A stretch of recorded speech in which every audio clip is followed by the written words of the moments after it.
Well, good morning, good afternoon, and good evening to all of you joining us from around the world. Welcome to today's webinar, Systems Thinking Has the Power to Transform Early Childhood Development. We are thrilled to have such a diverse audience. Today marks a pivotal moment in the global movement for childcare, the launch of phase 2 of ECDAN's Childcare4All Campaign. Whether you're joining us from Bangladesh, South Africa, Vietnam, Kenya, Tanzania, India, or anywhere else around the world, thank you so much for being here today. Your presence signals something very powerful, that we're all united in believing that every child and every family deserves access to quality, affordable, and convenient childcare. So let me take you back for a moment. When the COVID-19 pandemic hit, it exposed a crisis that had been hiding in plain sight. Parents, especially mothers, struggled to balance work and care.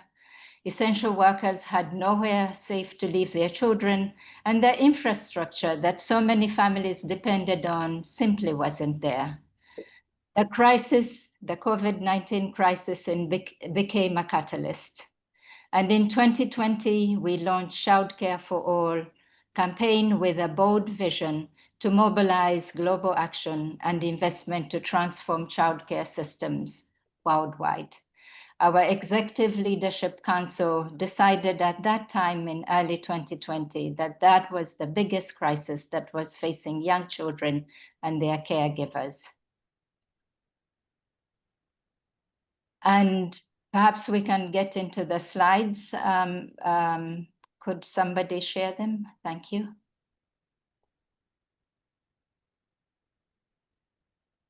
So our Childcare4All campaign had this structure that obviously also mirrors the functions that ECDAN as a global network that catalyzes collective action does. We build movements, we advocate fiercely, we also share knowledge, and we learn together. And that was the basis of our Childcare4All. Next slide, please. But the World Bank had also published their new report, Better Jobs and Brighter Futures, and investing in childcare to build human capital. Can you proceed to the next slide, please?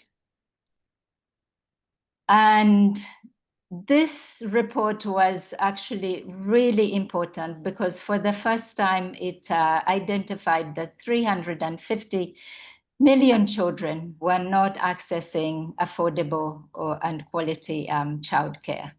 And it also made a business case on why we should invest in childcare.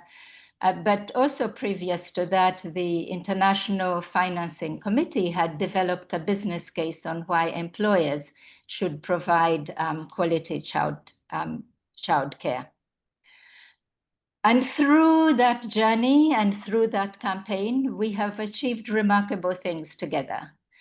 We built a global momentum. Childcare became a priority on the world stage, at the G20, at the UN General Assembly, in IMF and World Bank meetings.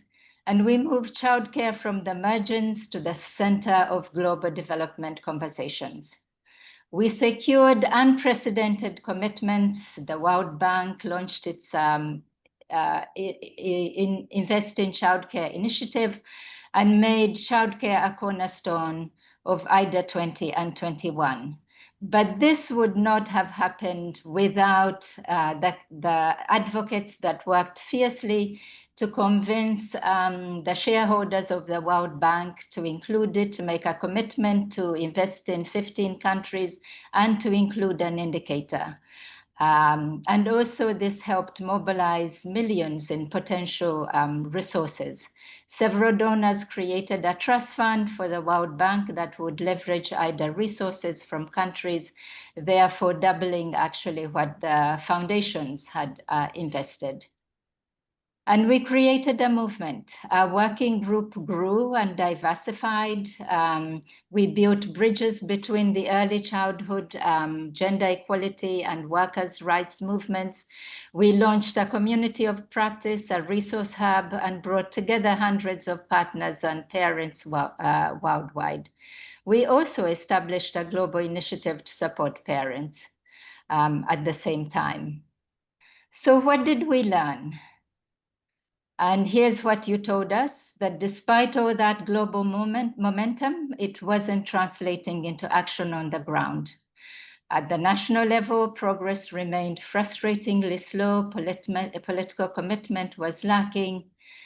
And through consultations with over 130 partners, we had consistent themes that there was low public awareness and weak political commitment, that siloed advocacy efforts that weren't coordinating or amplifying each other, and that there was limited funding for local coordinated campaigns at the national level, and there was need to shift from implementing isolated models and services to strengthening entire systems.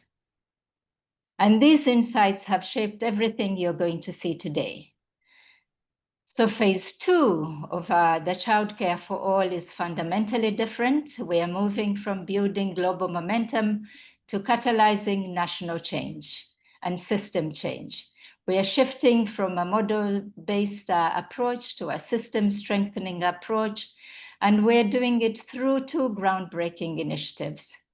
First, we're launching the Systems Thinking for ECD Collaborative, a coalition of 7 leading organizations from across Africa and Asia who have spent the last 18 months developing something remarkable, a global childcare systems map. This is a public good, freely available to anyone who wants to understand the complex web of factors, the structures, the policies, and so on, the cultures that enable or inhibit access to quality childcare. Today, you will see how this map was created, and you can see it to transform childcare in your own country. Second, we are announcing the CARE initiative, the Childcare Advocacy Research and Engagement Initiative, which will support multi-sectoral consortia in Bangladesh, South Africa, and Tanzania to coordinate and advocate across movements and influence the policies and investments that matter most. These country teams are here with us today. I should say these country consortia are here with us today, and they will share how they are planning to make childcare a national priority in their context. But before we dive in, I want to take a moment to honor someone whose vision and guidance shaped this work profoundly, Dr. David Nabarro. He was a UN Special Envoy for COVID-19, prior to that, Ebola, of course, but he came to speak to us as we were trying to figure out how we should respond as a network to COVID-19. David understood that the challenges we face, whether in health development or childcare, cannot be solved by any single organization or sector working alone. He championed systems thinking, collaboration, and the kind of collective action we are celebrating today. And though he's no longer with us, he passed away prematurely in July this year, his legacy lives on in this work, and we dedicate today's launch to his memory, and we'll hear more about him in the program. None of this would be possible without the generous support of our donors, and I want to especially thank the Porticus Foundation, Echidna Giving, the William and Flora Hewlett Foundation, Hilton Foundation, Kellogg's Foundation for making this work possible and supporting ECDAN's strategy. Your belief in collaborative approaches and systems change is what enables us to bring these initiatives to life. I also want to call out John Lombardi, who chaired our Global Policy and Advocacy Advisory Group that co-created our Childcare for All campaign and has walked the journey with us among so many other leaders and champions that supported this work. So looking ahead, today is about possibility. It's about giving you the tools, the connections, and the inspiration to transform childcare in your communities. It's about showing that when we work together across sectors, across movements, across borders, we can create the systems change that children and families desperately need. Let's begin. And over to you, Shikufe. Thanks, Elizabeth. Good morning, good afternoon, good evening, everyone. I'm Shekufe Zonji, the Global Technical Lead with the Early Childhood Development Network. Before we get started, just introducing you, requesting that you put your questions in the Q&A as the webinar advances, and introduce yourself in the chat. With that, as Elizabeth mentioned, today we're dedicating this launch to David Navarro, who is a personal mentor, and his partner is here with us, John Atkinson, who is also part of the same organization that they built together, 4ST, and is also a living systems mentor. I won't go through the credentials of David. I mean, he was such an influencing figure, but also personally, because with him is where the systems work had begun and gave me the courage to work. So I'm really delighted to have John Atkinson here with us. And John, I wanted to just give the floor to you to share a little bit about why this work was important to David, and what he would have hoped for all of us to sort of carry forward. And yeah, so just wanted to turn the floor over to you, John, to share a few words about David. Thank you, Shekufe, and thank you, Elizabeth. Yes, I mean, David passed recently. He was a champion of public health for decades. He served as Assistant Secretary General at the United Nations to both Ban Ki-moon and Kofi Annan, but he had a particular passion for childhood nutrition and childhood development. But he was also instrumental, as you've said, in the climate field, in food, and in wider health, as you mentioned, special envoy for COVID to the WHO and the UN lead for Ebola. David was passionate about what he called living systems leadership. And together we ran a series of immersions to try and spread that way of working into the world, to give people an opportunity to experience that and to take that on. And we were delighted, Shekufe, that you were able to join us more than once. If he was speaking to you all today, he would be so excited and genuinely happy to see over 200 people on the call. That would warm his heart in a way that would become obvious, because his emotion for this topic was clear. And he would encourage you, in working in a systems way, to find comfort in the complexity that exists. The fact that it's messy and tricky and difficult would for him be a sign that you're in the right place, and a place where you would need to hold competing perspectives simultaneously, that the disagreements are evident and are always there. And to see the whole of the system, not just to focus on one individual bits, to feel into what is possible, what the pace is that you can go at, the rhythm that you work with, to see the systems that you're engaged in the perspective of and in relationship with the environments in which they exist. And most of all, David was passionate about meeting people right where they really are, the way they feel, the views they hold, the emotions that run with them. So he'd be delighted to see so many of you doing so many important and at times difficult things with such enthusiasm. And I think his face would light into a huge smile at being here that would come from a place of love and care. So I think his message to you would be, take that love and care into your work. It's not always going to be easy, but keep taking one step at a time and hold that very important direction in mind. And when you do that, the magic starts to happen. Thank you, Shekufe. Gosh, John. Yeah, I'm going to try not to shed tears right now, but I'm so glad you were here with us. I think there couldn't have been a more perfect introduction to the work and why we've been walking on this journey. And I hope everyone, we had the lucky, really lucky privilege to have both John and David teach a masterclass. So please go on the website, my Carol and team, if you can put the link in the chat for colleagues, you can actually go and hear from David and John and learn about some of this in the masterclass series. And thank you again, John. This is exactly the perfect introduction to why we think it's so important to bring the systems approach into the early childhood, because there's no other sector that's more ripe for this type of effort. And so with that systems thinking, we want to see the synergy of the whole rather than the separate elements of a system. And as actors within that system, figure out how do we engage with that complexity. So how are all the systems nested together? How do we go to root causes of issues and not just the symptoms in the surface area, so that we can really meaningfully transform our world together? So with that, in 2021, ECDAN launched the Systems Thinking Initiative for Early Childhood Development. Here is a QR code. My colleagues will share also in the chat, link to the website. A lot of work has been done over the past few years.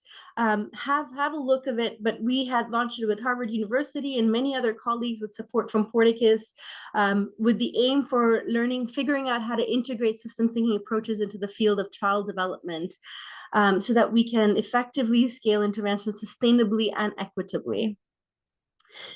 These are the pillars of our systems initiative. We have done systems research. On the systems thinking page, you'll find the results of that, where we did a massive systematic review. We're looking to systems investing. How can funders take a systems investing approach? Systems measurement, and that's the masterclass series that we had, and systems design and implementation, which is where the tool that we're going to launch today is supposed to help us with.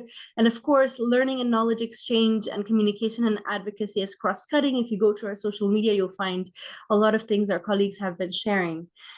The masterclass series, if you were part of it, great. If not, and if you want to take it again, go ahead. All of it is free. It's all on the website.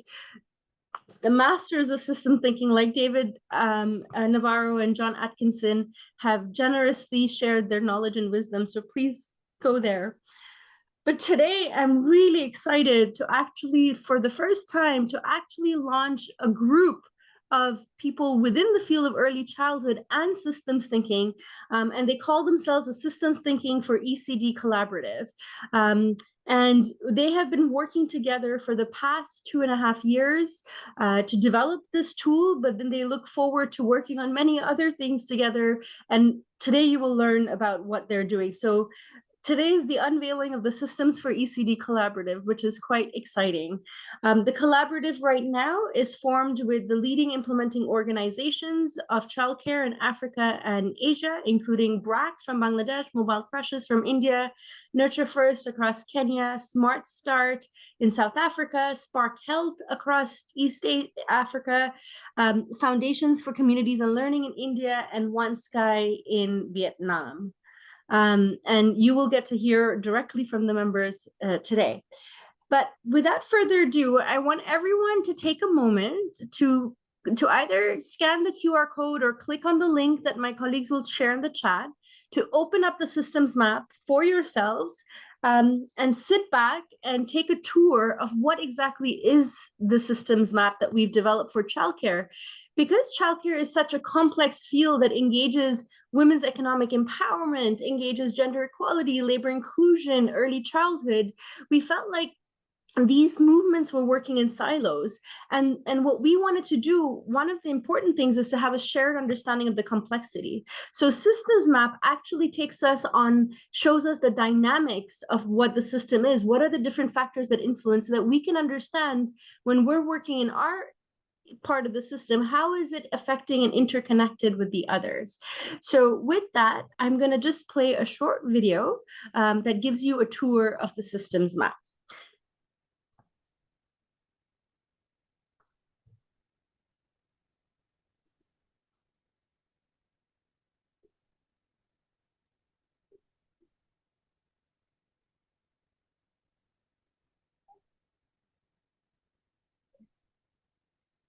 No, it's not. Shukify, can you share your sound as well? Great, the same issue. Okay, just give me 1 second, friends.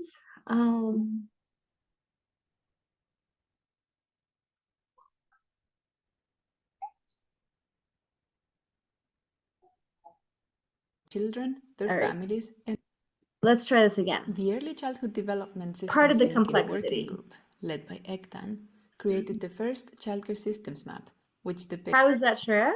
the Early Childhood Development Systems Perfect, Thinking thank you, Working thank you. Group, led by ECDAN, created the first Childcare Systems Map, which depicts the predominant dynamics driving the behavior of the childcare system in low and medium-income countries around the world.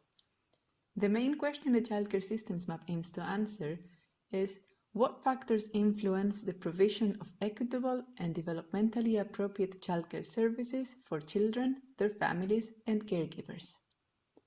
Before we dive into the map, it is important to know that this map tracks the relationships between the different elements in the system. These relationships are represented with direct, positive, or indirect, negative correlations. And on the map, you see them illustrated with an arrow and a plus or a minus sign. These relationships form different stories and feedback mechanisms in the system, which we represent with feedback loops like this one. This is our Childcare Systems Map. At the center of it, in bigger red feedback loops, you see the deep structure. This is the broad summary answer to the framing question. From this deep structure, you then see 4 different regions: policies and resources, purple; gender equality, green; social and economic development, blue; family and community, yellow. The deep structure provides a core story and is the center around which the entire map is structured. It explores how, in many lower middle-income countries, competing priorities as well as the lack of political leadership can lead to early childhood development not being meaningfully considered as a political priority or as a universal right. This often results in contextually inappropriate policies as well as a significant lack of resources allocated to childcare. As a consequence, a lot of childcare services end up occurring outside of the regulatory nets. Such informal childcare services can fill some of the gaps in provision and quality, but also make childcare even less visible and urgent to address by governments.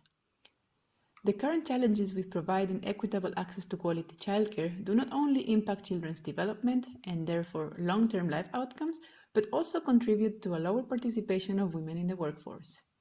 In addition, it is observed that, across cultures, strong belief systems still uphold the idea that childcare should be a woman's responsibility. Layered with a wider range of gender disparities, such beliefs lead to a general underappreciation of care work. When we move into the different regions of the map, we first look at the policies and resources region in purple, to the right of the deep structure, where we explore how multiple dynamics are contributing to ECD not being considered as a meaningful political priority. This leads to challenges in developing contextually appropriate policies and allocating resources toward ensuring quality childcare.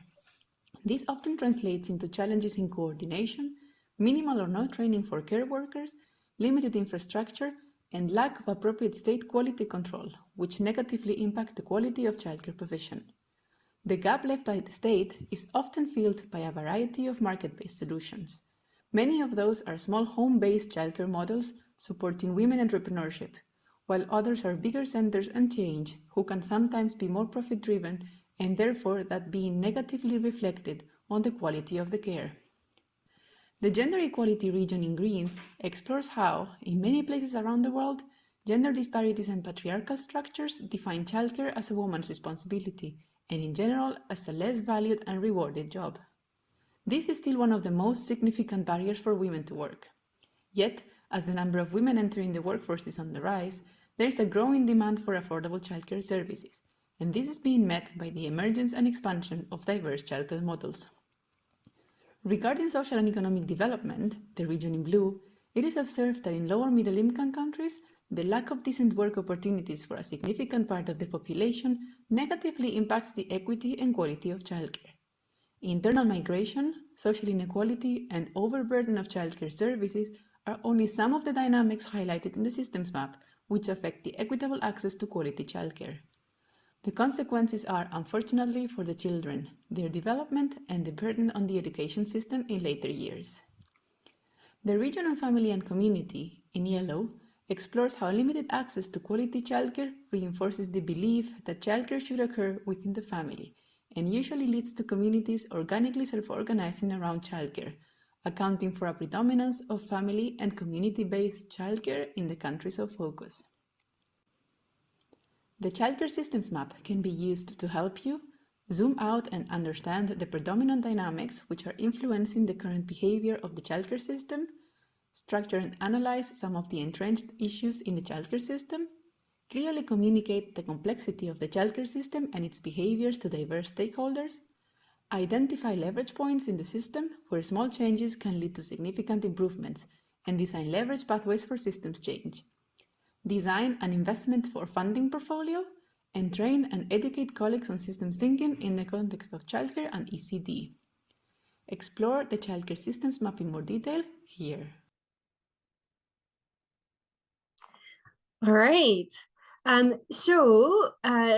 Colleagues, if you want to access this video, it's on our YouTube. Carol, if you can share these links to everyone so everyone has access to them. Let me go back to our presentation and continue. And now it's my pleasure to hand over to my colleague Shreya Prakash, who has also walked this journey with us and has been a coordinator for this work. So over to you, Shreya. Thank you so much, Shikufe.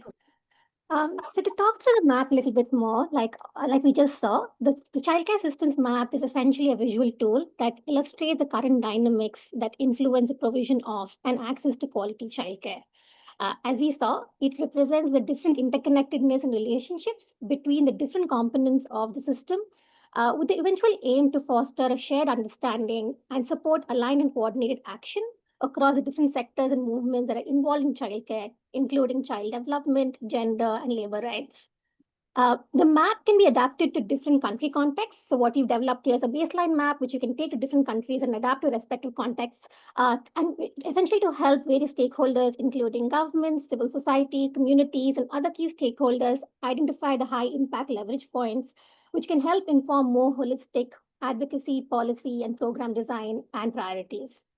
And the map also forms the foundation of the CARE initiative, which we'll be speaking about a little more in today's webinar. Shik, if we can move to the next slide. Yeah. So this is the driving force and the team that has been behind the development of the childcare map. Shik, introduced them, the Systems Thinking for ECD Collaborative, who've been working on this map for over a period of 1.5 years across various sectors and involving different stakeholders and practitioners along the way. So much like the map itself, as you can see, the development of the map was not a linear process. It was iterative, interconnected, where each step informed and influenced each other. So we began with bi-weekly meetings with the members of the collaborative, where they reflected on their contextual realities.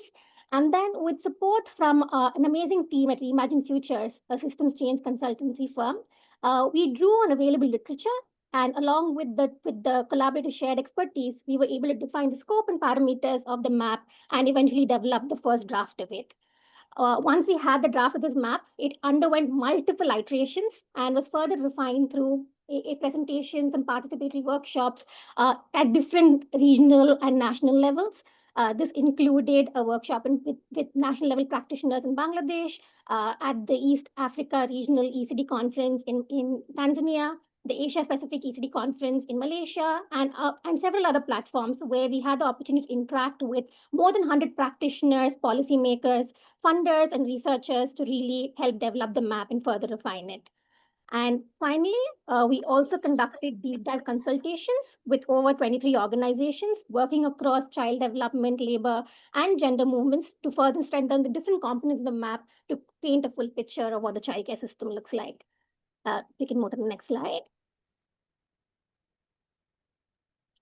Finally, we're hoping that this map will really help understand the predominant dynamics that inform different behaviors in the system and help identify the high impact leverage points and pathways that can really help bring change in the system. And using those two pieces, it can help in the developing of organizational or program strategies using a systems lens. It can support policy making and advocacy efforts at both national and subnational levels and help generate more public demand.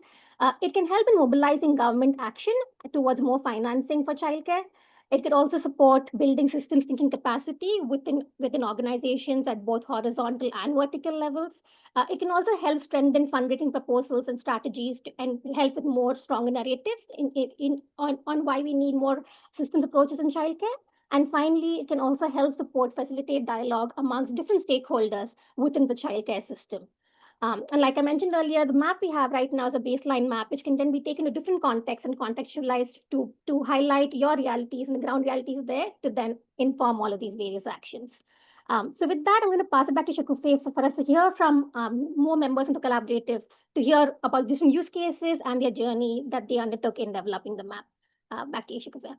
Okay, and colleagues, I understand that there's something that people are seeing. There's a box or something. I don't see it on my end. It might be some ghost in the computer, but we're almost done with the slides and you'll have access to the slides as well. So not to worry, you'll be able to look at it. So apologies for that.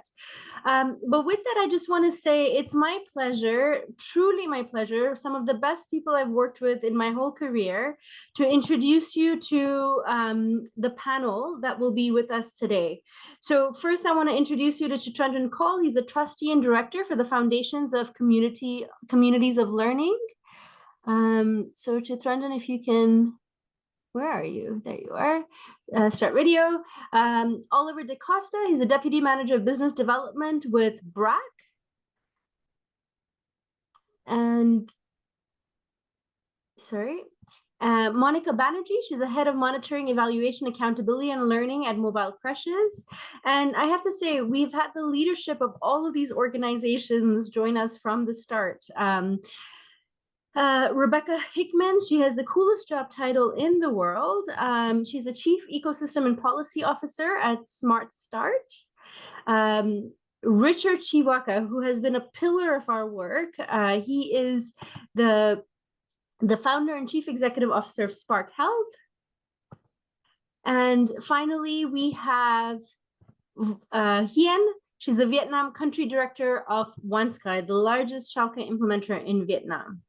So welcome to each of you. It's such a pleasure to be with you today. And thank you for guys, these are very busy professionals, and it's not easy to get them to join calls week after week for 2 years in a row. They've also met in person and a lot of dedication to this work. So these are passionate leaders in the field. So let's kick us off. Richard, why don't you start us off? Why do we need a collaborative for systems thinking for early childhood? Why do this work for the field of early childhood? Over to you. Thanks, Shakufe, and greetings to everybody. I think Elizabeth and John kind of touched on the fundamental issues here. The world we live in is increasingly complex, and as a result, we all understand that problems are not isolated. They are interconnected and influenced by multiple drivers. And these drivers, we see them at an economic level, social level, cultural level, political, and environmental levels.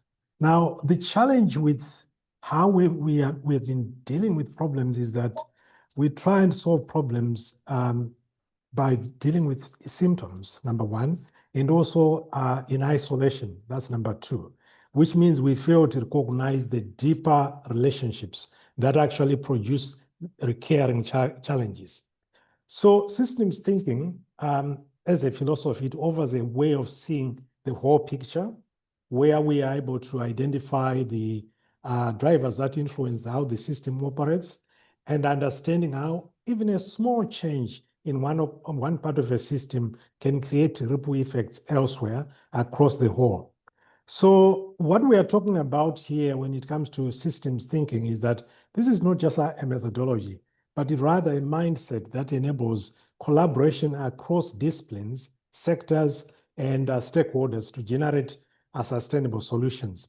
So this broader perspective is very, very critical when it comes to early childhood development, right? Which is why we are all here. Now, we know that children are not just about caregiving. Early childhood development or childcare in general, it sits at the intersection of education, for example, health, nutrition, labor markets, gender equality, and economic development. All these things, they make the system quite complex. And as a result, we have to look at it from a holistic point of view.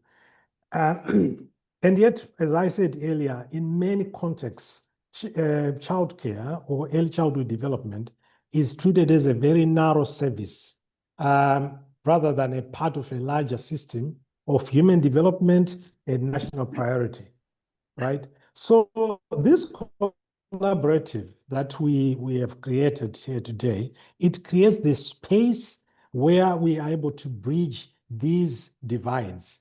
We are bringing together policymakers, for example, practitioners, researchers, funders, communities, families, right, to provide a platform to jointly analyze how childcare interacts with the broader system, right? So through this collaborative, stakeholders can co-design integrated solutions that are also scalable, that are context-specific, and that are more resilient than the usual piecemeal interventions that we normally see where we focus on programs. So we are here as a collaborative to shift the frame from isolated fixes to interconnected strategies. And we believe that together we can create stronger foundations for children, families, and societies as a whole. So I think that's the reason why we have this collaborative. Back to you, Shego. Thanks, Richard. Thanks, Richard. That was really great. And panelists, we're running about 10 minutes behind time, so help me catch up. Oliver, I want to turn to you next. You know, we all came to Bangladesh to develop this map. We had a very rigorous time. And what was unique about that experience was that we did field visits. So we were actually looking at the work there. All of these implementers brought in their experiences, but then we also convened the ecosystem of actors within Bangladesh to validate the map and think with us. So I wanted to turn to you in terms of how has this process helped BRAC and helped shape your advocacy efforts? And it would be great to hear from you, Oliver. It is great to be here. Well, hosting this collaboration and hosting the first workshop was such a delight. I mean, it didn't feel like just work. It wasn't just a workshop. We exchanged the ideas, the wisdom, our experiences, and together, as there was our colleagues across the globe, and there were colleagues from within the country. So together, we actually did a lot of hard work to connect the dots and to understand how this global lesson can be translated into local realities. In my personal understanding, when I was exposed to this map and came to understand how it works, I find it very handy and very helpful to identify and understand the nature of the core stakeholders and the operational and the knowledge gap they have. For an example, if I consider myself an advocate and I aim to advocate for ECD, so which ministry should I be addressing? Should it be health? Should it be education? Should it be MOLCA? Now, I'm talking in the national level advocacy. Now, the reality is it should be all of them. And even more important part is to understand how they interact with each other and together. So for an example, MOLCA can take the lead, but without the Ministry of Health supporting the children nutrition or education, ensuring the early learnings, the system might not work. So mapping helps us to see these roles and the connection clearly, so the advocacy can be more realistic and effective. Speaking of this knowledge, thank you. Go ahead, Oliver. Thanks, Oliver. That was really great. And I think that's such an important point because oftentimes when we advocate from our own silos where, if one camp is just advocating for children's development and not thinking about that, sometimes our advocacy can actually, and if we look at the system's dynamic loops, we can see that emphasis on one area then can actually cause negative impacts in another area, and we're not even aware of it because we're not able to see the whole. So that's really great, Oliver. Thank you for pointing that out. Hien, let me turn to you in Vietnam. And if you can briefly tell us, OneSky has been an important part of the journey. You've been doing some incredible scaling work in Vietnam and Mongolia and other countries. How has this Childcare Systems Map been used to support your early childhood education program at OneSky? If you can briefly share some insights with us. Yeah.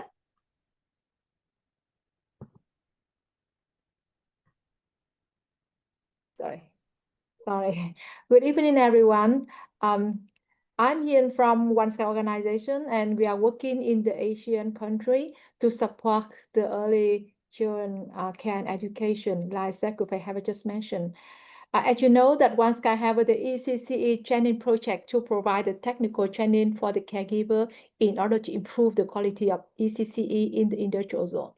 And since 2018, we used to conduct the direct training in which OneSky trainer conducted the training directly to the caregiver at the home-based care. And we have an excellent ECCE expertise that can provide a technical training to the ECCE teachers. And the leader of OneSky prepare for the new strategy plan to develop, scale up the programs. Since 2023, when OneSky joined the ECDAN and the team to think, to discussion and develop the Childcare System Map with you all.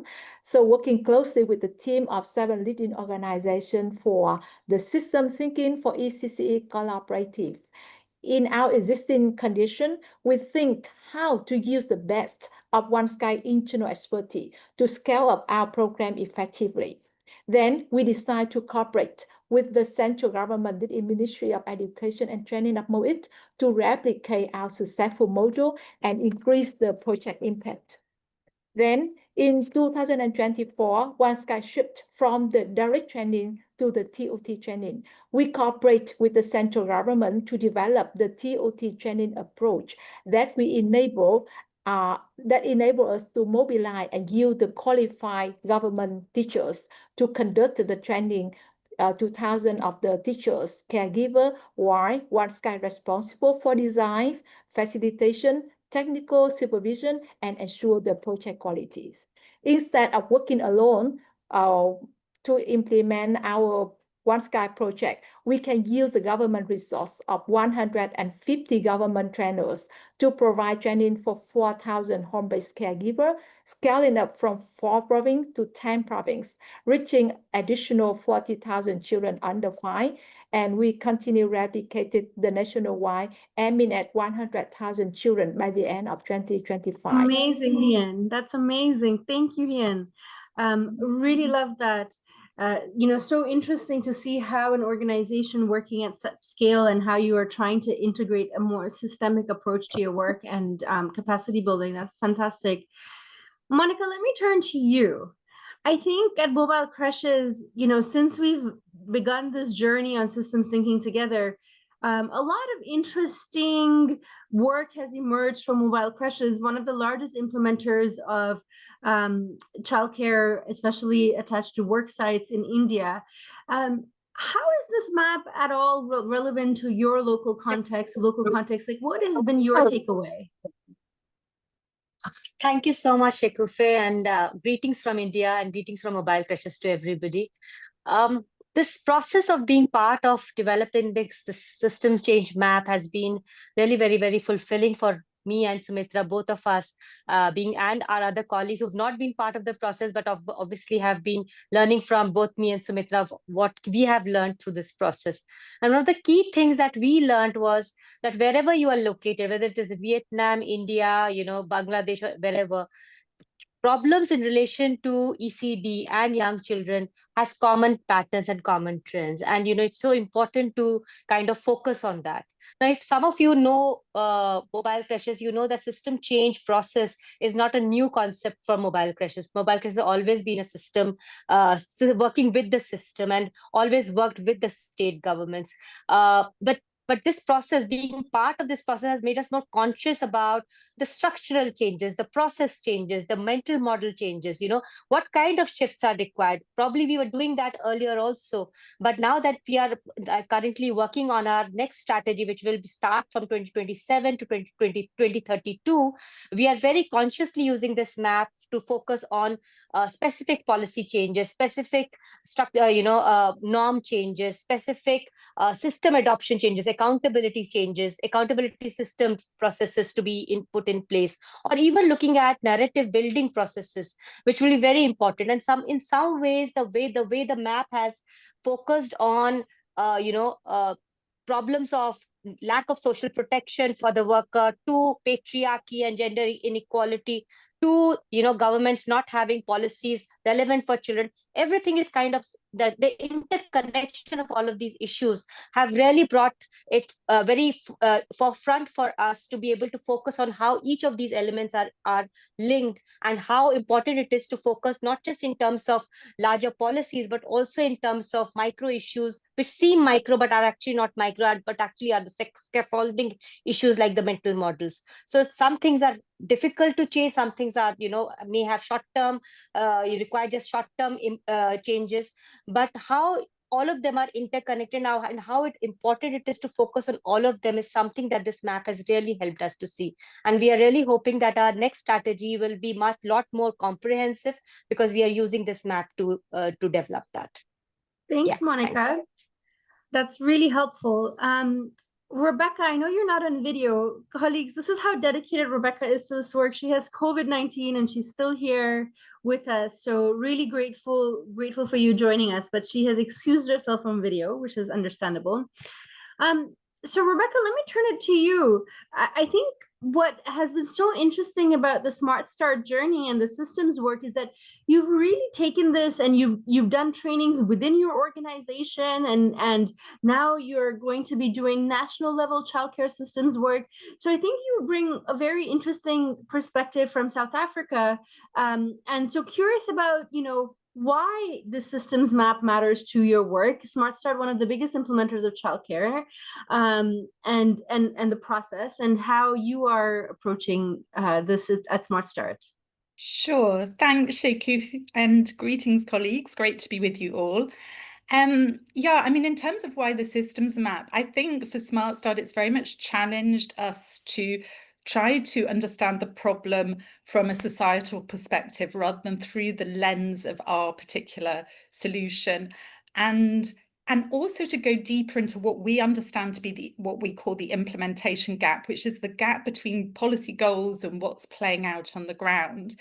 The system mapping helps us to look at a far wider range of dynamics and factors that are in the system that are bearing on our failure to actually achieve key policy goals around access to early learning, around quality of early learning. And it helps us to see structural failures and issues rather than just certain symptoms or behaviours. The other thing that we found very valuable is that the systems map encourages us to pay attention to the value of what's already there. And that's something that Danella Meadows talks a lot about, to understand the wisdom of the system and watch how it behaves, so that we can choose asset-based approaches that see the strengths and resources of our communities rather than their deficits. But I'm also aware that a lot of this can sound quite abstract, but actually we've found that it's a really, really concrete tool. For instance, like the systems map, if you spend a bit of time with it, you'll see how it surfaces how the highly informal nature of many ECCE settings in low-income communities are both an upstream cause and a downstream effect of an inappropriate regulatory regime, which means that we have this reinforcing loop. And that sort of helps organisations like SmartStart to see the vital role we've got to play in brokering between the state regulatory systems and the real world context of early learning programmes in low resource communities. And as Monica was just mentioning there as well, it really surfaces the power of mental models and societal assumptions that care work is women's work, parental beliefs that children don't need learning and development opportunities before they start school. And actually, each of those mental models in the map is a potentially a core and powerful unlock in the system. And we're using that to prioritise working on a new national narrative shifting initiative, which will try to co-create and reimagine new narratives with parents and communities. And then just on that final point, Sheku, what you were saying about us trying to contextualise the map for South Africa, We're holding a national systems mapping conference at the end of October. We've invited colleagues from across the sector, funders, government colleagues, as well as practitioners and parents, so that we can look at the map together and use it as a consensus building tool, so that we can really collectively reach a view on what it will take to unlock quality access to early learning, and for us all to see what our part in that is. And we're very excited about that conference at the end of October. We think it's the first national contextualization process for the map, and we're looking forward to sharing our learnings so that other countries can undertake something similar. This is great. Guys, we have about 10 minutes left in this panel, and I want to go to Chitranjan next. But to all the colleagues on the panel, there are some amazing questions in the Q&A, and I'm going to read out a few of them. But I want you to just be thinking about quick responses so that we can try to get through as many as we can live. I know people have been typing responses, but I think it's also nice to capture some of these insights live. So just asking colleagues to monitor both the answered and the open questions, and we'll get to that. Chitranjan, over to you. What is next for this collaborative? Like, what is the future? Systems map is one of many systems thinking approaches. It's not the end goal. So can you just share a little bit about what is the collaborative going to do next, and what does the future hold for us? Thank you, Shakufe. And greetings to everyone. It's an interesting time, I think. This collaborative, it seems to me, brings practitioners from a wide range of contexts, geographies, and traditions together. And I was reminded of what John Atkinson said about David Nabarro's belief that that fusion is the gateway to wisdom and wholeness. And I think that is what we otherwise call systemic thinking. That wholeness, that wisdom. And I think this collaborative is blessed with having that. So what are we positioned to do with that? That's the question. Two broad areas, I think, that call out. The first, I think, is communities naturally think systemically, because they can exist only when everyone comes along. They don't have the luxury of thinking in silos. Institutions, on the other hand, are limited by their mandates, their funding, their preferences of their people to think in silos. And to me, it seems that one big challenge for effective child development in the future is to restore the voice that communities ought to have in determining how it happens. And to me, it seems that the ECD collaborative, by virtue of the backgrounds of the people, the kind of work that they have done, et cetera, is well positioned to advocate for it and build capacities for that to happen. That's one thing that I feel, one big area that I feel the collaborative is well positioned to do. The other is the institutional level. This is the community. Fortunately or unfortunately, at the institutional level is the segment that accounts for much of the activity and investment in childcare today. And given that, I think there's an urgent need for learning why convergent action is necessary among institutions, how to progress in that direction, and in some sense, what barriers have we built institutionally in bringing about conversion? It seems to me that there is an immediate need for convergent thinking, not only at policy level, but also at the implementing levels. These capacity gaps are not confined only to the government. They're rampant across private sector as well.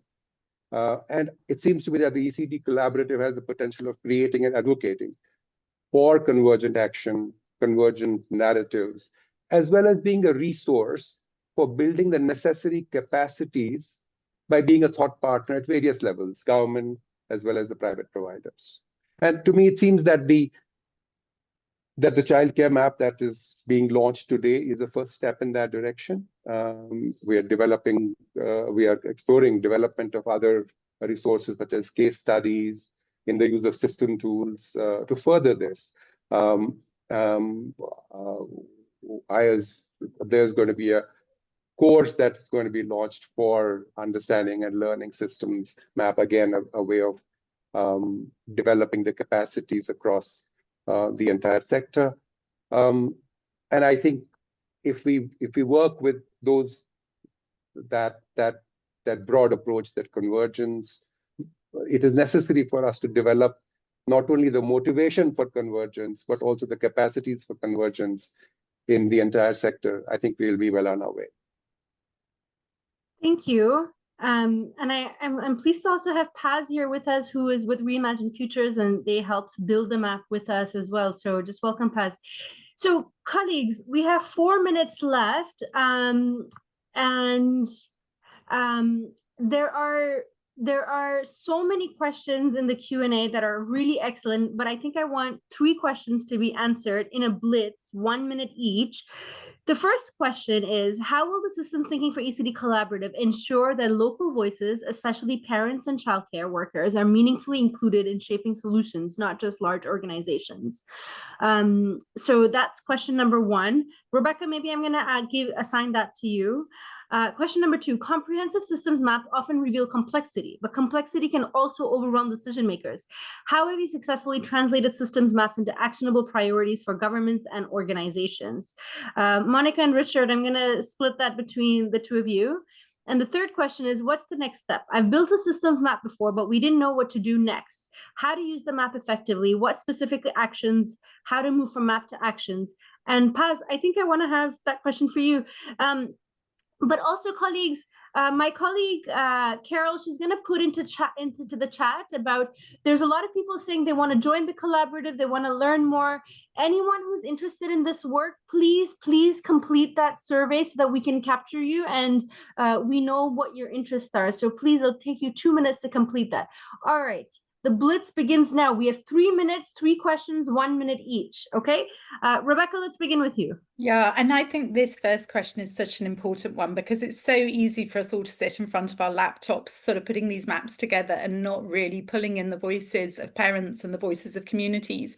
We're going to be trying to do that in our national conference at the end of October. We're specifically involving parents. We're specifically involving ECD practitioners alongside senior government representatives and deliberately making sure that they are part of one conversation rather than always in separate conversations.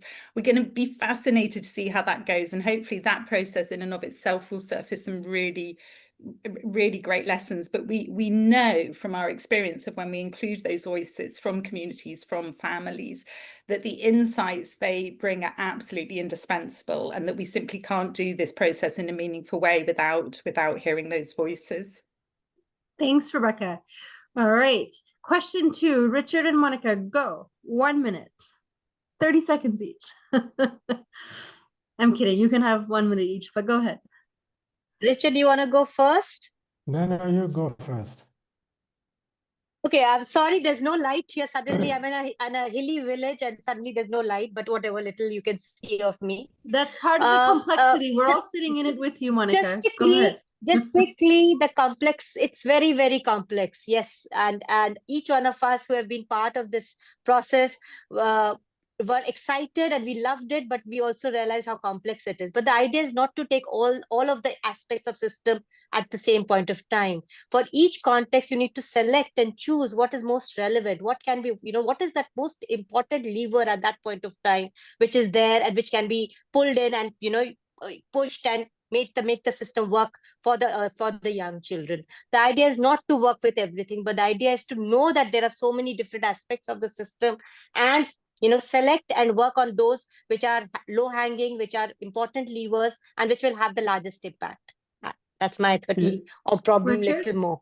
Yeah, to add to what Monica is saying, the map is designed in such a way that there are different layers. So each layer represents an opportunity.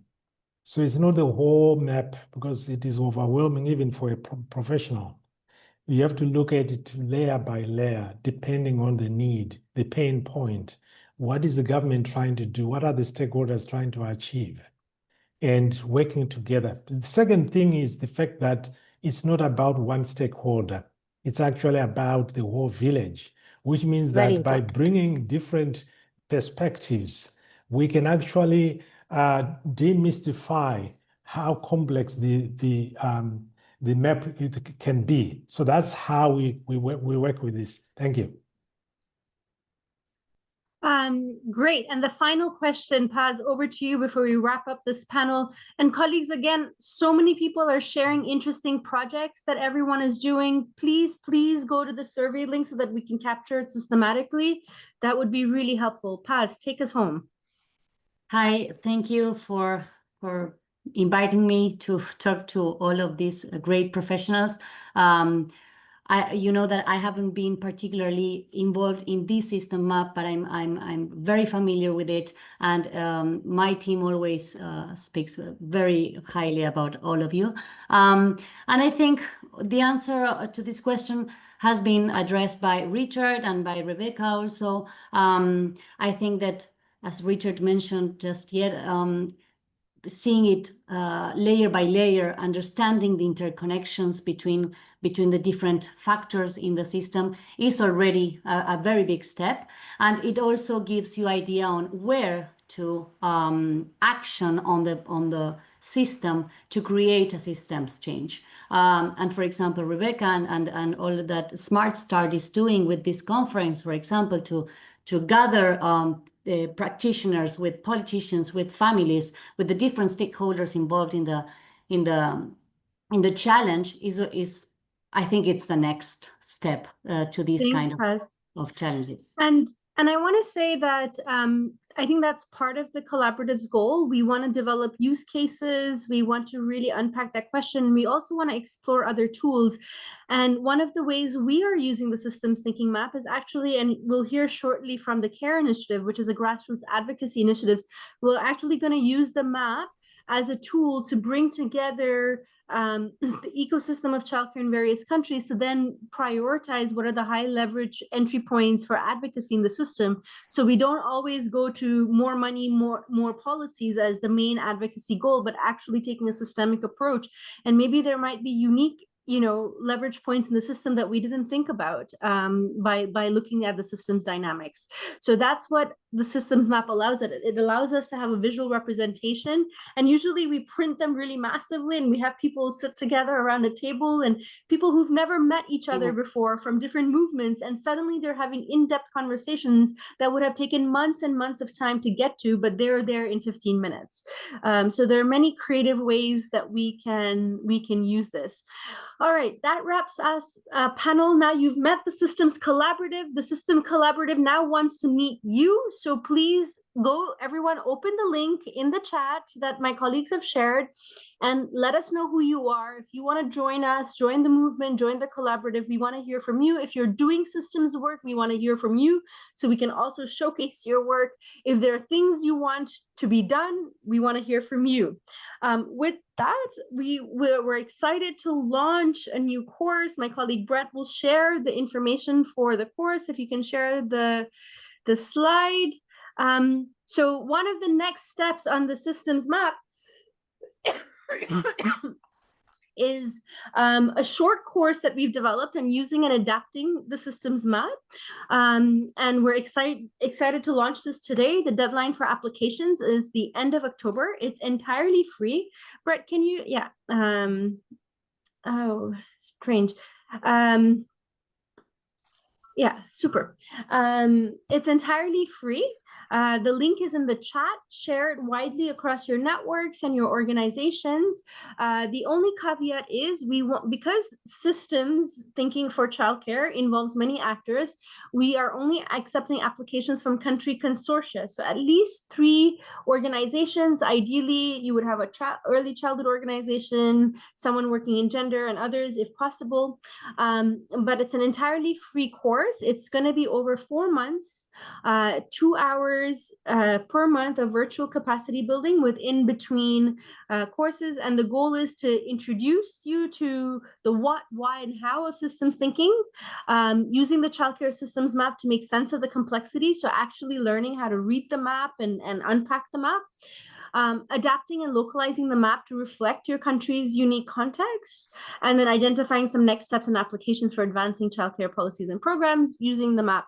And as you see, the map is quite high level. We couldn't get into the nuanced dynamics because that's different context to context. So that's why it's sort of the baseline map of what were the common dynamics across contexts, but sometimes in some contexts, maybe the dynamics reverse, and maybe there are other subtleties that are not there. So that's why the adaptation is really important.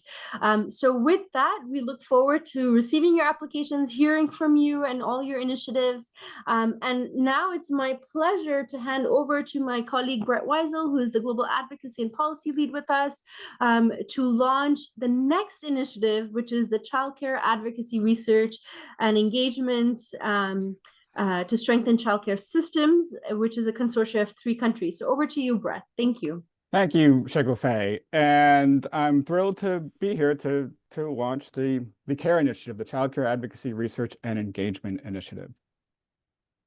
And so the CARE initiative was very much a village process. It was co-designed by more than 130 partners working across early childhood, gender equality, workers' rights, childcare provision, and child rights. And so we leveraged existing working groups to have discussions and get input. We organized an all-day workshop in Tanzania as a consultation. We had virtual consultations, and we also set up a steering committee specifically designed to develop the strategy for the CARE initiative. And what emerged from those discussions should not surprise those of you working on childcare. We heard that there was limited coordination, collaboration, and even consensus among the advocates working on childcare, and lack of consensus even amongst policy design. We saw low public demand. We saw limited funding for local advocacy, and that funding was also siloed. And so there are limited pathways for a coordinated collaborative approach to advocacy. We also saw capacity gaps in terms of skills, time, and resources. And of course, all of this led to limited political support and often challenges amongst within ministries on coordination. And so for us, if the challenge was global momentum was not translating to policy change at the national level, and there was a lack of political support at the national level, to us that meant, all right, well, that's advocacy. How do we strengthen the advocacy that is happening? And so you'll see here our theory of change for the CARE initiative. And what our thinking was if we could break down these silos amongst these sectors and movements and leverage the power of gender equality, early childhood, and workers' rights movements, and then develop a shared understanding of the childcare system and use the map. One of the questions previously was, how are you going to use this map? Well, we're going to use the map, the childcare map, to help inform the advocacy plans, to identify the stakeholders that need to mobilize, to identify the policy targets, to inform the policy design. And then if we can strengthen and hone the advocacy skills of the partners working on childcare advocacy and catalyze a coordinated collective approach, it's going to lead to stronger, more inclusive advocacy.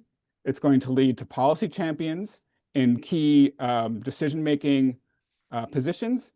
And that's ultimately going to lead to equitable, inclusive policies and the financing needed to implement those policies. And of course, we all know the potential outcomes of stronger policy, stronger childcare systems. It's going to improve women's economic empowerment. There's opportunity for better child development and learning outcomes, increased workforce participation, and improved terms for that participation. And of course, economic growth through new jobs, larger tax base, et cetera. And so we issued an RFP in South Africa, Tanzania, and Bangladesh. And one of the requirements of the RFP was that the RFP needed to demonstrate representation from early childhood gender equality and workers' rights movements. And the CARE Steering Committee reviewed and evaluated those proposals, and we aligned on finalists that would form country consortia. And it's also important to recognize that these are not the only partners that will be involved in at the country level.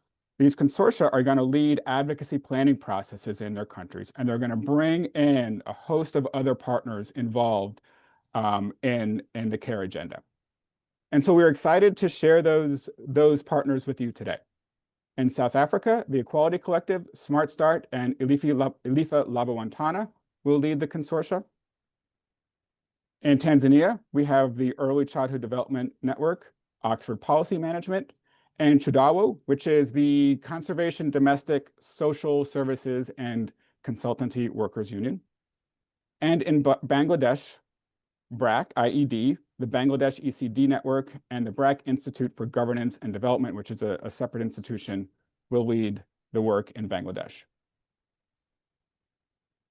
And let me now introduce those partners. So, from BRAC today, we have Firdousi Khanum. She's the senior lecturer and ECD academic lead at BRAC IED.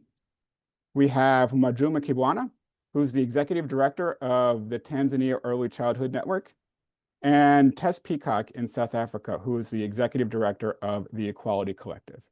So I'm going to ask you all to turn on your cameras and unmute yourselves. And we want to lead a discussion now about how the CARE initiative will be implemented in your countries. And so, the CARE initiative was created out of the recognition that if we hope to strengthen childcare systems, we need a coordinated and collaborative approach to advocacy.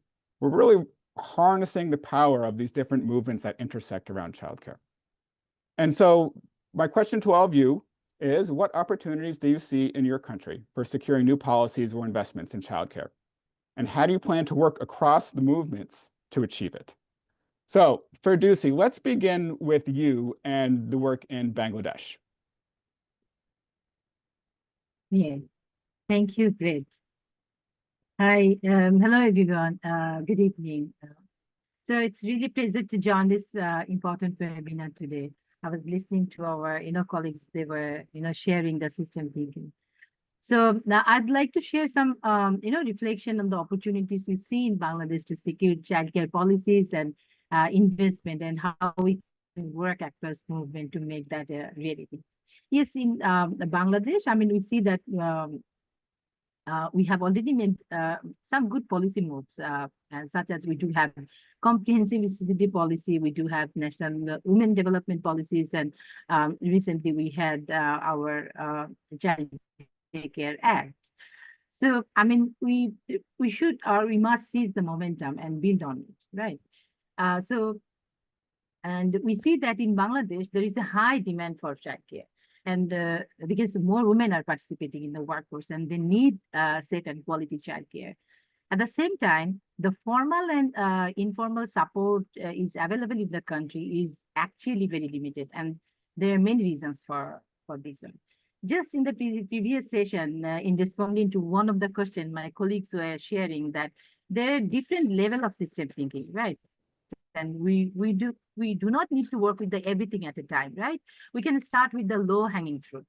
So if we now really think of Bangladesh, in Bangladesh, looking at the situation now at this point in time, our work, the research and learning from last 5 years that we have done show that there is a need for adapting a system that will help people to get really access to the services in that way that is actually a kind of market base which exists in the community.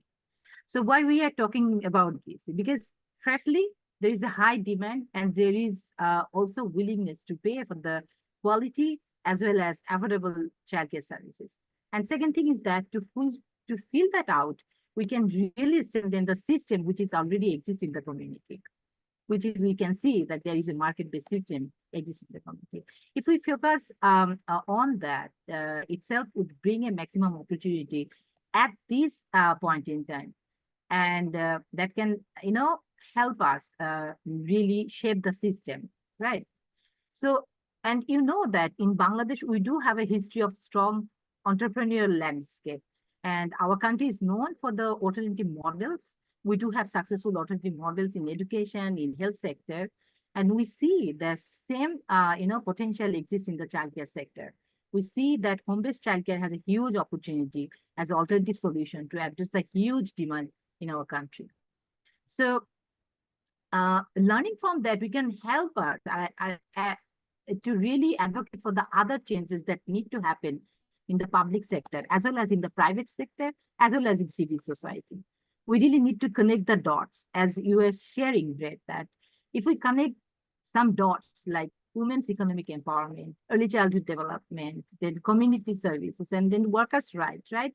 Then we really can build a sustainable ecosystem. And in this case, we can build a sustainable childcare ecosystem.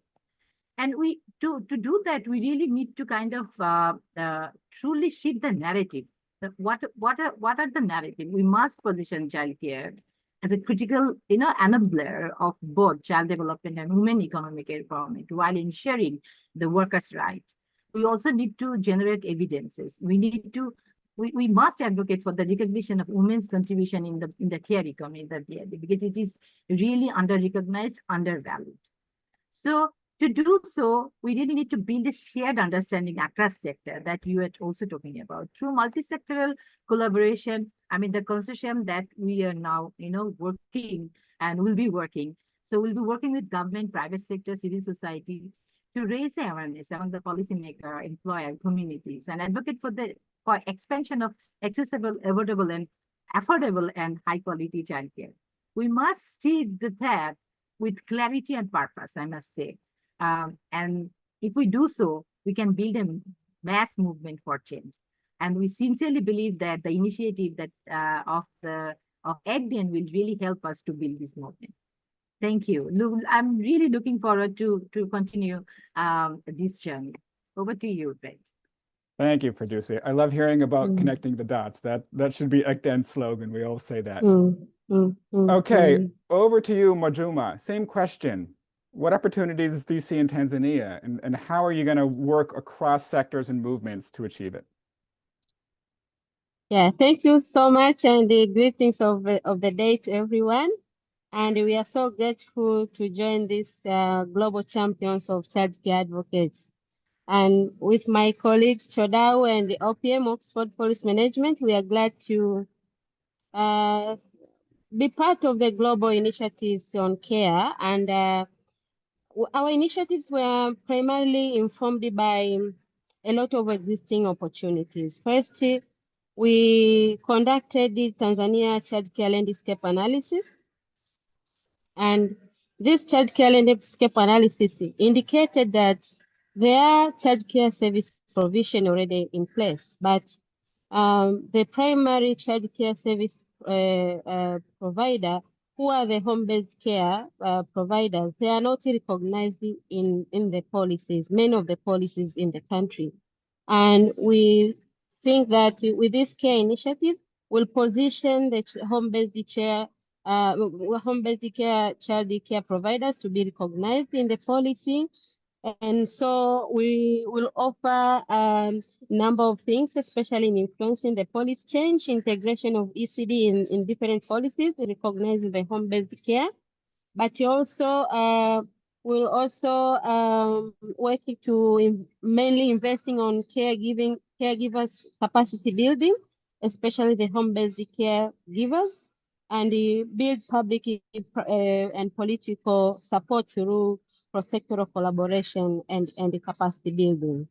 Being a network, we don't work we don't work alone. We work with the different stakeholders, including the government and the private sector. We do also work with a number of international civil society organizations and the CBOs who are implementing the program. So we think we are in a very good position, informed by the research that is the core component of the care initiative, that will be able to change and influence policy, especially to help recognizing the home-based child care, which is predominantly kind of child care service provision in the country. And again, informed by the studies, Tanzania Demographic Health and Malaria Surveys in 2022, Tanzania incorporated the ECDI 2030 indicator percentage of children who are developmentally on track. And we noticed that the research findings tell us only 47% of children 2 to 5 years are developmental on track, and thus almost more than half of the 27% of children 0 to 8 are under developmental. They are not reaching their childhood development outcomes. So we see childcare programs through this care initiative will uplift the childhood outcomes, development outcomes, and thus together we'll be able to contribute to the development of the children in Tanzania. So we hope to learn from different countries, especially using the system thinking approach to help to connecting dots here and there and see how our colleagues have been successful in other countries, and also be able to provide a platform for others to learn from Tanzania as well. Thank you, Mwajuma. And for those of you listening at home, you're probably pulling a lot of common themes in your countries from these conversations. And we will continue to work with the partners and share these lessons learned and share their experiences with everybody. Okay, Tess, last but not least, in South Africa, tell us a little bit about the context in South Africa and how you plan to bring these different movements together. Yeah, wonderful. Thanks, Brett, and thank you to the ECDAN team.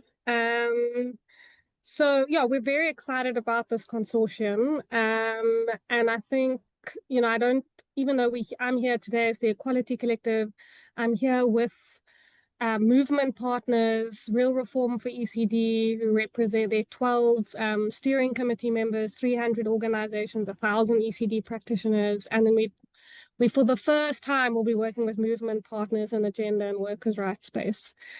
So we are very excited about this proposal because it's going to stretch us. It's going to stretch the advocacy work that we've been doing. It's going to force us to work in an intersectional way. And it's going to push us to think about childcare more broadly as well. And so that's... it's exciting, and it's going to be hard because a lot of the workers' rights movements, gender rights movements haven't worked in the space before. And so we're going to have a lot of relationship building work to do. We're going to have a lot of trust building work to do, and we're going to have a lot of strategy overlaying work to do. How can our unions that we want to work with embed this kind of work in their own strategies? How can the gender rights movements supporters embed this in their own strategies, and then how can we come together and find that common ground and develop a kind of a strategy that we can all get behind, believe in, and support. And so it's going to be a lovely journey. What I really love about this process is it's a 6-month process of kickoff, and then after that is implementation. So ECDAN is supporting us to do that formative work around relationship building, which is so critical to the advocacy work. And I think, you know, it is, you know, in South Africa, we've got this kind of moment, and I think a unique one, where we've got good momentum currently. We've just unlocked 10 billion Rand in the medium-term expenditure framework, which is over 3 years. That's from 2 billion to 10 billion. That's a massive increase in injection, but it's off a very small base. We actually need triple that amount of funding in order to achieve the kind of universal access we want. But we're seeing the beginnings of change and political prioritization and momentum, and we really, really want to build on that. And this opportunity or this investment in advocacy gives us the backbone support to ensure that we can build and continue that momentum, working with women, workers, early childhood practitioners, community members, parents, and really building a movement for real reform for around childcare and early childhood development. And so, yeah, we're just very excited about this consortium, this project, this partnership. We'd love everyone in the room who wants to join Real Reform for ECD, wants to participate and support South Africa's advocacy initiative on this call. We really want to build a strong collective behind this work. And so please feel free to reach out to me and to reach out to our partners, SmartStart, who've been very integral in the systems mapping process, and Elifa Labantwana as well.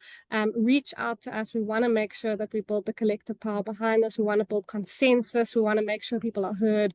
We want to make sure there's proper participation and consultation, and so that we can move together with a stronger voice and united and build the momentum and continue the momentum for the change that we want to see over this period. So thanks, guys. Thanks for this opportunity. And we look forward to learning with our partners as well from Bangladesh, from Tanzania, from ECDAN and elsewhere. Great. Thank you so much, Tess. And I love hearing your honest assessment that this is both exciting and hard. And I think as advocates, it's so easy for us to get into our policy and advocacy silos.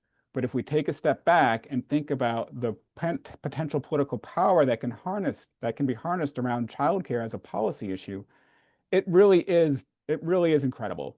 We have so many intersecting movements that come together around childcare, and we see this as a huge opportunity to really shift the narrative, to build the public demand, and to build the political support that's needed for systems change and policy change. Well, we are excited to launch this. Our next steps are we're all going to Bangladesh, and very much thank you to BRAC for hosting us in Bangladesh. We're going to be getting into the details. We're going to be doing the planning. We're going to be looking at the systems map. And we're going to be planning the next several months where we're going to have advocacy planning meetings in each country. And so we're thrilled to really kick things off in earnest in a couple of weeks. So with that, I'm going to welcome back Elizabeth Lule, ECDAN's Executive Director, for closing remarks. Over to you, Elizabeth. Thank you, Brett. Wow, I am so inspired by these last 90 minutes. I wish it could go on and on. But as we come to the close of today's webinar, I want to thank each one of you for joining us on this exploration of how systems thinking can transform early childhood development and specifically quality and affordable childcare for all. We've had powerful insights from our partners in Bangladesh, India, Kenya, Vietnam, and South Africa. And we've seen how the Childcare Systems Map is already helping organizations and policymakers to rethink design, delivery, and advocacy. We've also been inspired by the campaigns that are emerging from the Care Initiative partners in Bangladesh, South Africa, and Tanzania.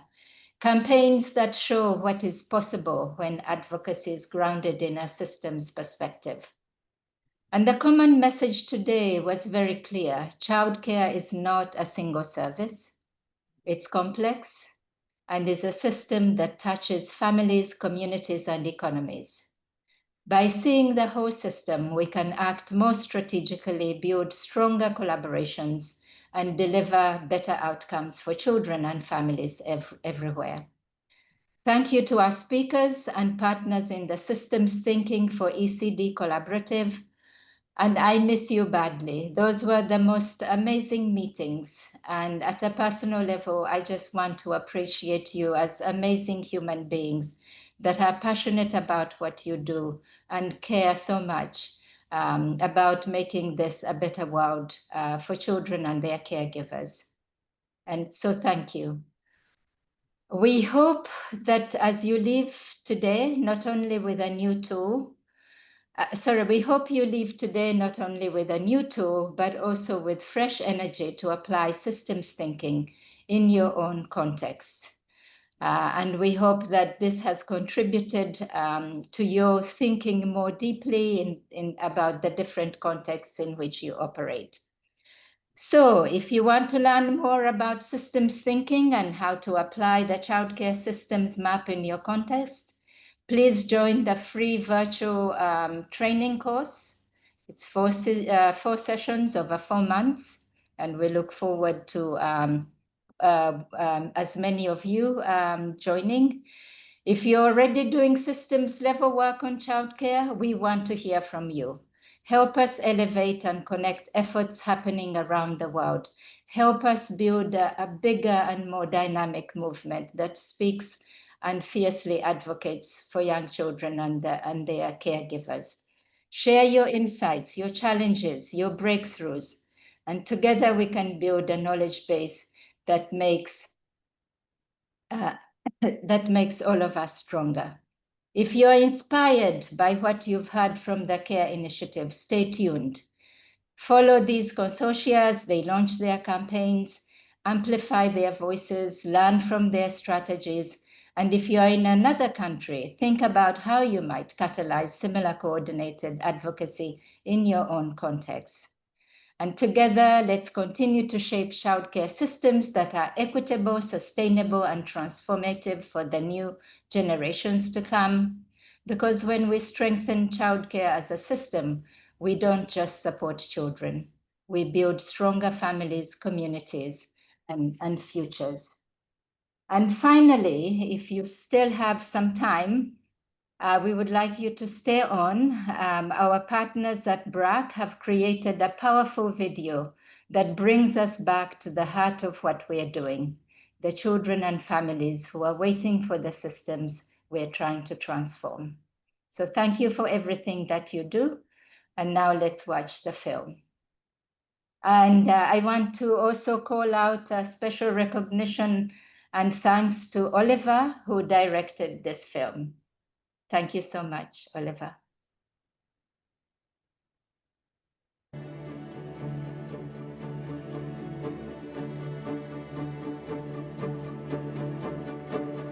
There used to be a time when the village raised the child. More recently, we have been seduced into believing that urbanization, institutionalization, and globalization are inevitable. What that has done to our children is horrifying. By urbanizing as rapidly as we have ended up with children who have no space, no place to play in, no place to walk around, no place to laugh in, none of those. By institutionalizing, we have created the impression in the minds of our parents that the only learning worth anything is the one that is available in institutions such as schools or preschool centers and so on. Value of what children learned in communities by being together, by being with adults who are affectionate and supportive, that has been forgotten.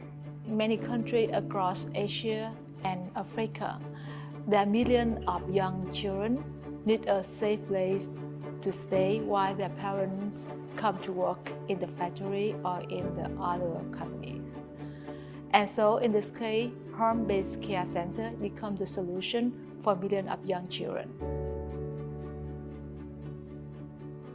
I envision childcare that is central to any country's human capital development. I am aware, of course, that there are all kinds of concerns around the term human capital development. But I think if we are to look at it this way, that whichever way we look at it, we all start as infants. We all start at that point. And the kind of support we get is central to how we develop later in our lives. I hope that some of the work that we started today, looking at the childcare system, will result in, firstly, universal coverage of access to childcare, a deep appreciation of childcare as a critical success factor for country economic development. We need to go beyond being specific on what models of delivery of childcare have to be promoted. So childcare sector as a whole, kind of growing that sector in a way that is meaningful and very sensitive towards keeping the children at the center of it is extremely important. It has many different multiplier effect, as we call it, like it keeping your child safe and in an environment which helps him or her grow. We believe in taking a systems approach to improve childcare. We recognize it's a universal everywhere in all countries, But we also recognize that there isn't any one system and that context matters. System approaches which would be instrumental in building collective clarity among stakeholders on sustainable ways of building childcare ecosystems that work for children, that work for families, and that work for societies. Childcare is one of the most fundamental areas of work that we can do in our individual families as well as in our communities and society. And let's give women the recognition that they deserve. Childcare is extremely important for all families, for communities, for societies, and women have done it, and women are doing it, and women will do it. But let's give the recognition to them. And so we hope that with this childcare movement, we will be able to give that dignity to all the work with children that women do. Now policymakers are coming across the table and want to have a discussion around care and about women's workforce participation. But at the same point of time, in terms of funding and coming in of private players is something that probably will not be avoided in the coming future.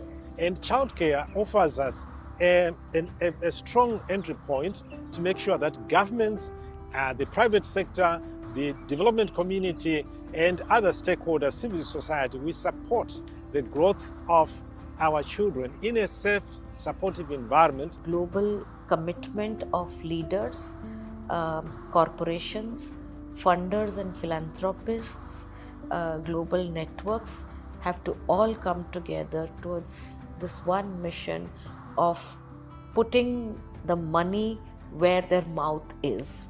If care economy is big, if childcare is now understood as an enabler for economic prosperity, show us your commitment by putting in adequate financing for childcare.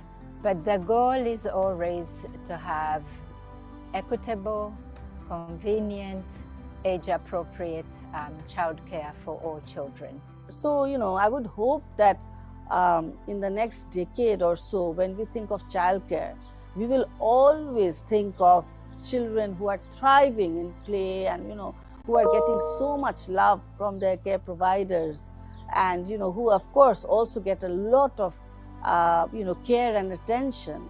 My hope for the future is that the village will meet the children again, that we'll be able to reclaim the spaces, we'll be able to reclaim the value of the community as a crucible in which childcare takes place, that we'll be able to recognize the importance that other human beings who are supportive and caring and around in meaningful ways play in the life of a child.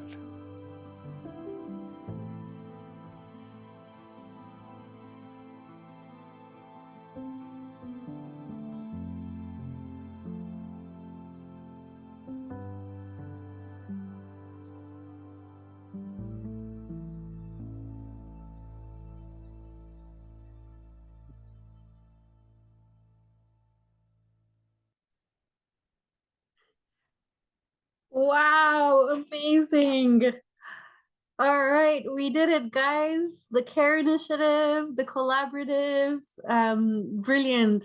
Thank you to we had 150 people stay till the end, so this is amazing. And we will share all the links, all the many things. They're all on our websites. Please get in touch with us. We want to hear from you. We want to have this be a bi-directional dialogue, not just us talking at you. So thanks, everyone. Hope you have a wonderful day wherever you are in the world. Thanks, everyone. Bye. Thank you. Bye. Congratulations, Bye, Richard, Chitranjan, Hien, Oliver, Ferdowsi. Nicely done. Congratulations to ECDAN as well. Thank Congratulations you. to all of us. Thank you. Years of work. And thank you for staying Congratulations, up. everyone. Thank Yeah, I don't want And to. see most of you in 2 weeks. Yes, yes. Oh, yes. eagerly waiting to welcome